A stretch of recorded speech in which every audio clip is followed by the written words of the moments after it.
ये सॉन्ग मेरे प्यारे दादाजी के लिए, स्वर्गीय श्री रामचंद्र पासवान जी के लिए। मेरे प्यारे दादाजी मेरे लिए क्या थे वो मुझे ही पता है। चलिए सुनते हैं। दादाजी तुम्हारी यादें कैसे भुलाऊं मैं, दादाजी तुम्हारी बातें कैसे भुलाऊं मैं। बचपन में तुमने मुझको चलना सिखाया है, दुनियादारी से मिलना सिखाया है। बचपन में तुमने मुझको चलना सिखाया है, दुनियादारी से मिलना सिखाया है। बचपन की वो यादें,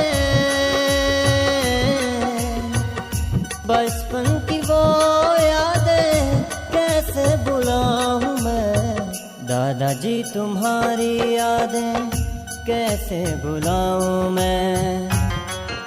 दादाजी आपका वो रघुपति राघव राजा राम जो आप सुनाते थे बचपन में, इंद्रासन टोलिया वाला कहानी बहुत याद आता है दादाजी।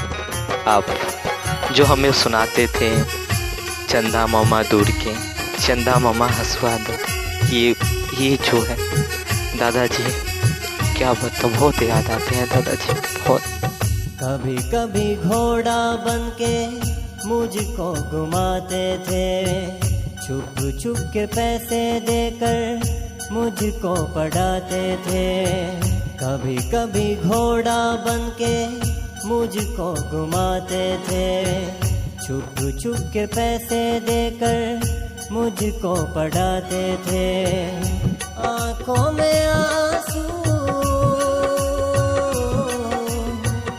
आँखों में आंसू कैसे छुपाऊं मैं, दादाजी तुम्हारी यादें कैसे भुलाऊं मैं जब 8 क्लास में था, मेरे दादाजी जब अपने आँख के सामने मुझे नहीं देखते थे तो मेरे स्कूल पहुंच जाते थे।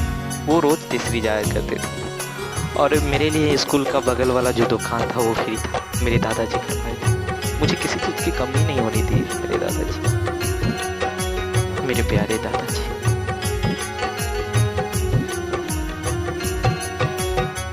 कभी लोरी मोड़े कभी गोद में खिलाते थे, माँ और पापा की डांट से बचाते थे। कभी लोरी मोड़े कभी गोद में खिलाते थे, माँ और पापा की डांट से बचाते थे। जुल्म किया कुदरत ने, जुल्म किया कुदरत ने किसको बताऊं मैं, दादाजी तुम्हारी यादें कैसे भुलाऊं मैं। मुझे कोई वस्तु पसंद आती थी तो खरीदना था तो मेरे पापा को मैं अपने बोलता तो पापा सोचते थोड़ी देर के लिए, लेकिन मेरे दादाजी मेरे बताने से पहले वो मेरे चीज़ की ज़रूरत की सामान मुझे खरीद के दे देते थे। वो जानते थे कि मेरे पोता को क्या चाहिए। मेरे दादाजी वर्ल्ड के बेस्ट दादाजी हैं, वर्ल्ड ऑफ द बेस्ट। तुम बिन दादाजी हर पल अधूरा, कैसे करूँगा मैं सपना ये पूरा। तुम बिन दादाजी हर पल अधूरा, कैसे करूँगा मैं सपना ये पूरा। दुखों का पहाड़ तन्हा,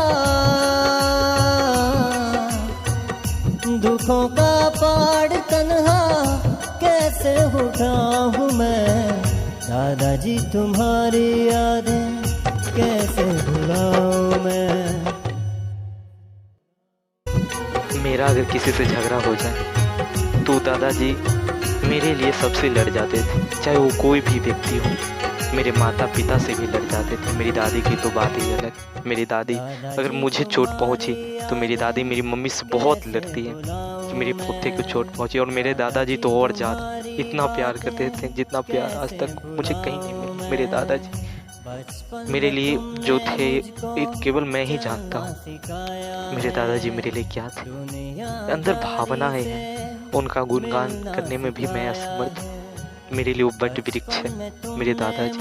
अब उनके जाने के बाद लगता है कि जैसे क्या ही बताऊँ, किसी को बता भी नहीं सकता, बताऊंगा तो वो समझेगा नहीं, केवल वही समझ सकता है।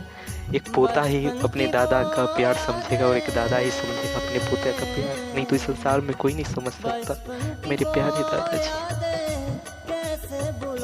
मैं जहाँ कोचिंग करता था, मैंने अपने घर वाले किसी को नहीं बताया कि मैं कहाँ क्लास करता हूँ, कोई नहीं जानता था। और ना मैं किसी को बताया आज तक कि मैं कहाँ पढ़ने जाता हूँ। मैं इतना सब जानते हैं कि ये पढ़ने जाता है, पर कहाँ पढ़ने जाता हूँ ये किसी को नहीं बताया। और बिना बताए मेरे दादाजी मेरे क्लास पहुँच गए, मेरे कोचिंग पहुँच गए मुझे ढूंढते हुए। मैं बोला ना कि जब वो अपने आँख के सामने मुझे नहीं पाते हैं तो मुझे खोजने के लिए निकल पड़ते हैं। और उनकी देखो, मैं तो आश्चर्यचकित तब रह गया कि बिना एड्रेस बताए, मैं अपने कोचिंग का किसी को नहीं बताया, मेरे दादाजी बिना बउआए वहाँ पर पहुँच गए और बोले एक सर को जाके कि सोनू है क्या। सर आके बोले कि दादा सोनू तुम्हारे दादाजी आए हों, मैंने देखा। तो मैं आश्चर्यचकित रह गया कि मैंने किसी को नहीं बताया कि मैं कहाँ पढ़ता हूँ और दादाजी मुझे ढूंढ लिए। ये दादाजी का प्यार।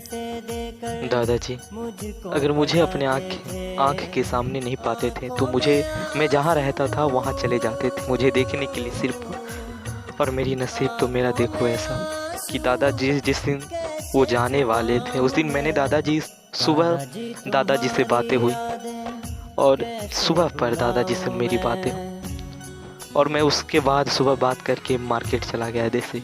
और फिर जब आया घर पर, जब मुझे मेरे पापा ने कॉल किया कि बेटा दादाजी अब नहीं रहे, स्वर्गवास हो गया है दादाजी का। यही समय 5 से 5:30 बजे के करीब था। 24